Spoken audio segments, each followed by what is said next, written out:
Alangkah miskinnya seorang murid kalau gurunya hanya orang-orang yang hidup. Dan alangkah miskinnya seorang murid kalau gurunya hanya orang. Murid yang sejati juga mampu belajar kepada impersonal teacher. Nah, di sini kita akan lihat Gus Dur. Saya juga termasuk beberapa kali ikut mendampingi beliau ziarahi makam-makam tertentu. Pengalaman gurunya Wali Songo, Syekh Jamaluddin yang ada di Tosora, Kabupaten Wajo. Pertama kali ke sana itu nggak bisa nembus karena kita pinjam sedangnya Pak Profesor Masyihab, batunya sebesar kepala, itu rusak itu mobil itu dan tidak bisa nyampe. Lalu datang lagi kedua kalinya, kita sudah siapkan jeep. Akhirnya ketemulah makam. Di tempat itu nggak ada yang kenal siapa sih sebetulnya ini Syekh Jamaluddin. Gus Dur pada waktu itu menyatakan inilah guru sejati Wali Songo. Siapa yang memberitahu Gus Dur? Gus Dur nggak memberitahu. Belakangan kami ke Malaysia dan akhir ini banyak orang Malaysia mengunjungi Syekh Jamaluddin di Tosora Kabupaten Wajo itu betul gurunya Wali Songo. Bismillahirrahmanirrahim. Assalamualaikum warahmatullahi wabarakatuh.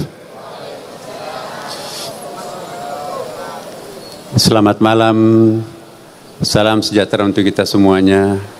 Salam, Om Swastiastu, Namo Buddhaya, salam kebajikan. Alhamdulillah, alhamdulillahil qail fi kitabil aziz, wa la tahsabanna alladhina qutilu fi sabilillahi amwata bal ahya 'inda rabbihim yurzaqun.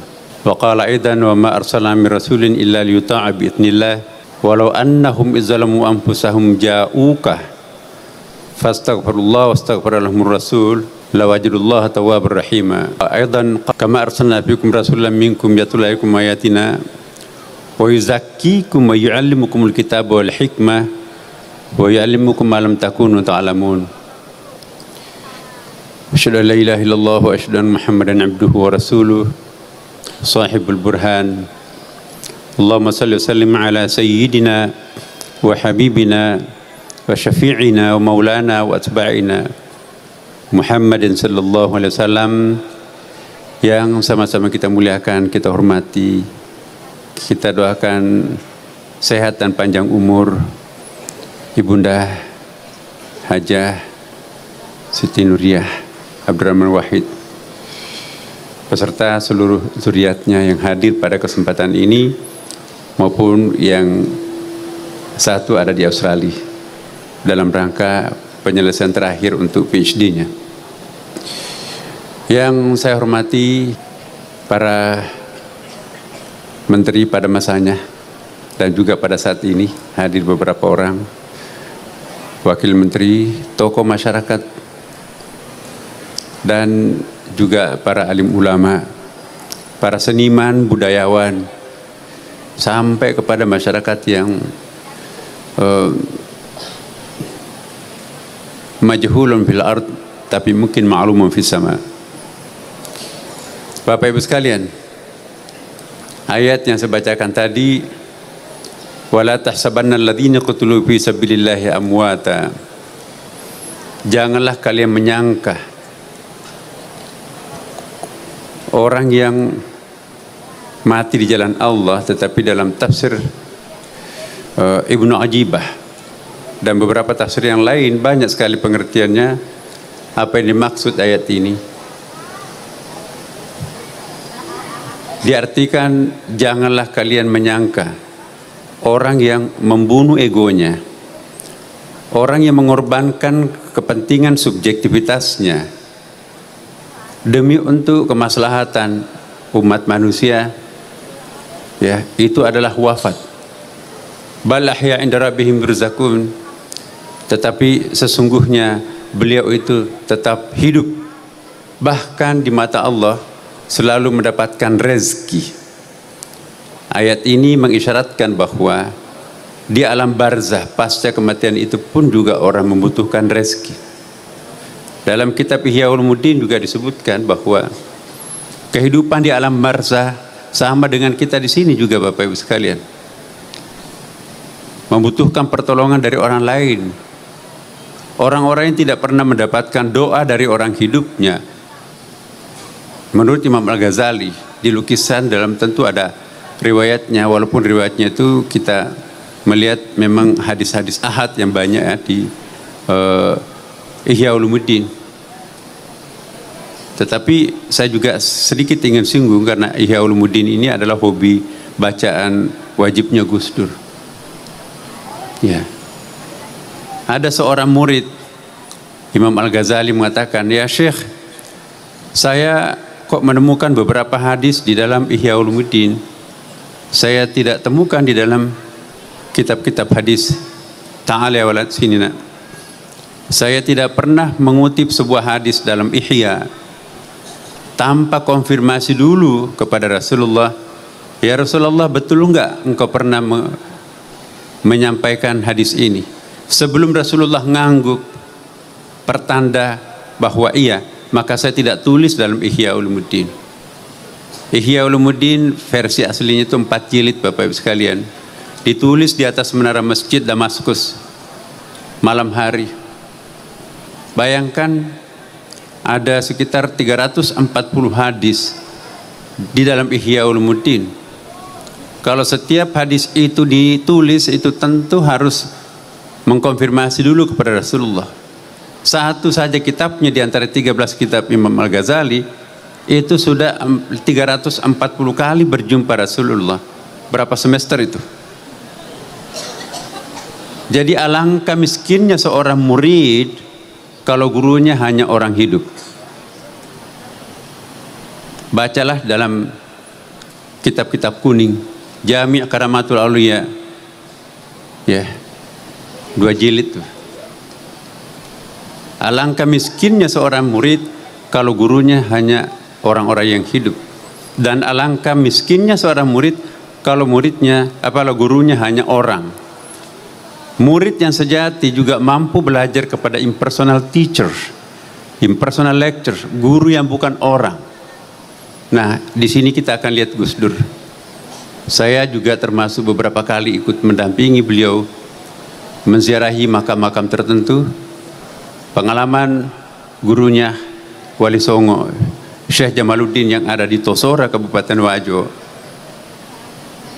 Pertama kali ke sana itu nggak bisa nembus karena kita pinjam sedangnya Pak Profesor Masyihab, batunya sebesar kepala, itu rusak itu mobil itu dan tidak bisa nyampe.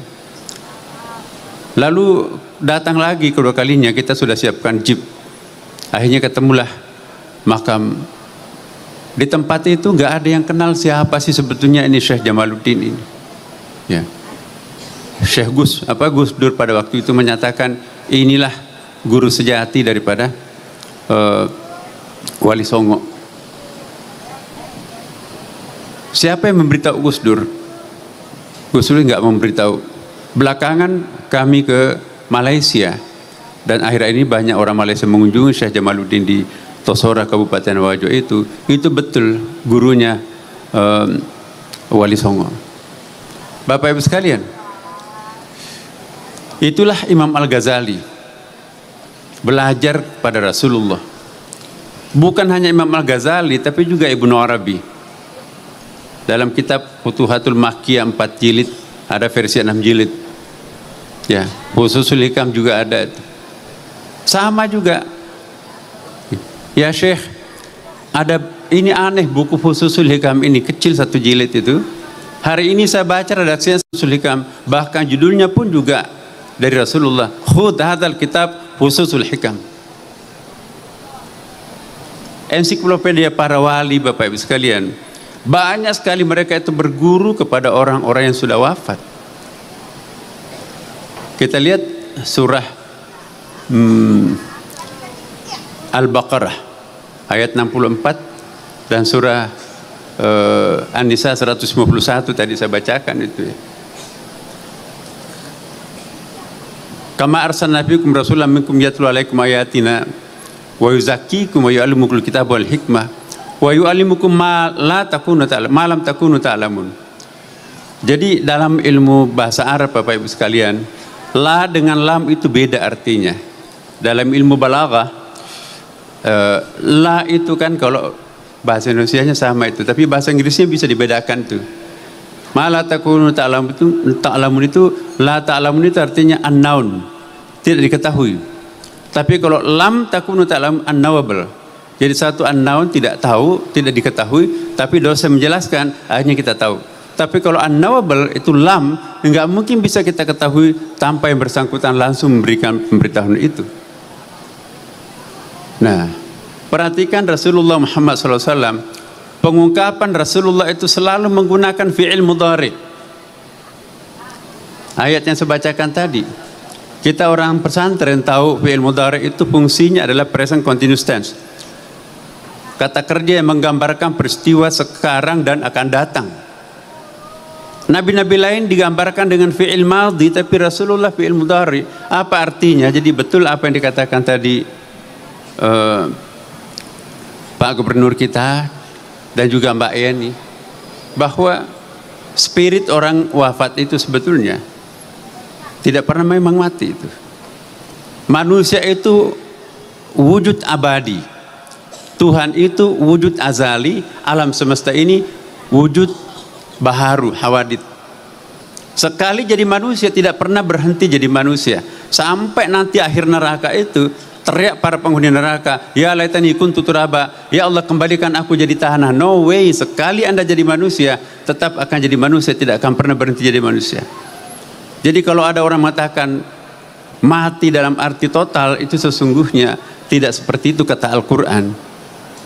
Dia cuma pindah ke terminal yang berikutnya kok. Gus Dur sekarang ini sedang menikmati parcel yang dikirimkan oleh orang hidupnya. Iya. Doa yang kita panjatkan, kita doakan kepada orang mati, itu bertajassud. Kita baca dalam kitab-kitab kuning, ada babut tajassubil amal, ada juga kitabut tajassumil amal, tajassudil amal, ya. Jadi doa kita itu menjelma menjadi parcel yang menghibur orang yang sudah wafat, Bapak Ibu sekalian. Hebat ya, banyak sekali kirimannya dari dunia.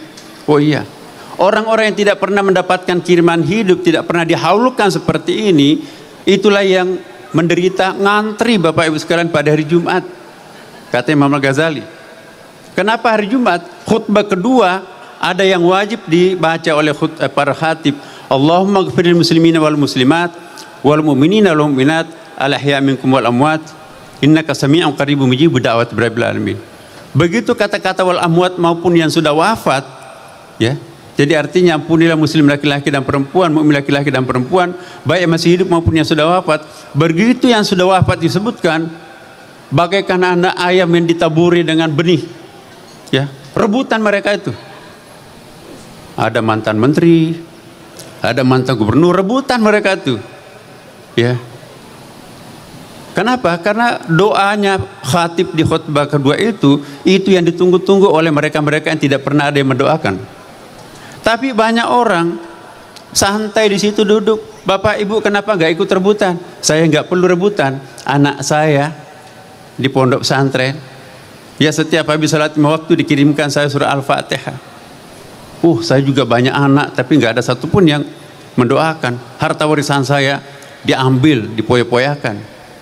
Tidak lama kemudian, sebagian daripada yang santai-santai itu ikut rebutan. Bapak Ibu kenapa ikut rebutan? Kemarin tidak. Iya, anakku yang rajin mendoakan aku juga sudah wafat, sedangkan cucuku yang kuliah di luar negeri boro-boro berdoa salat pun juga enggak.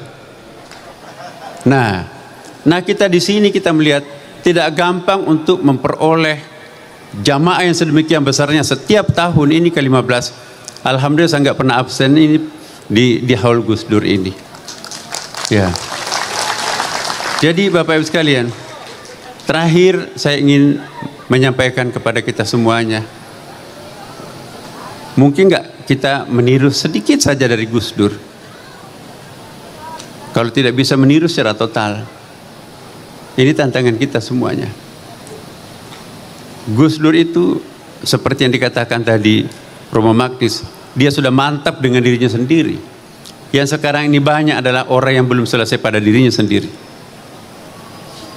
Nah, jadi semoga Bapak Ibu sekalian, kita semuanya mendoakan Gus Dur, zuriatnya, doakan orang-orang yang penting dalam hidup kita, maka itu akan bertajassud. Sedikit artinya buat kita, besar artinya buat mereka. Wallahul muwaffiq ila aqwamit thariq. Wassalamualaikum warahmatullahi wabarakatuh. Demikian informasi yang dapat saya sampaikan untuk hari ini. Semoga memberi manfaat. Salam dan doa kami untuk keluarga dalam perlindungan Allah, dalam dekap kasih sayang Rahman dan Rohim Allah Subhanahu wa Ta'ala. Allahumma amin. Terima kasih. Wassalamualaikum warahmatullahi wabarakatuh.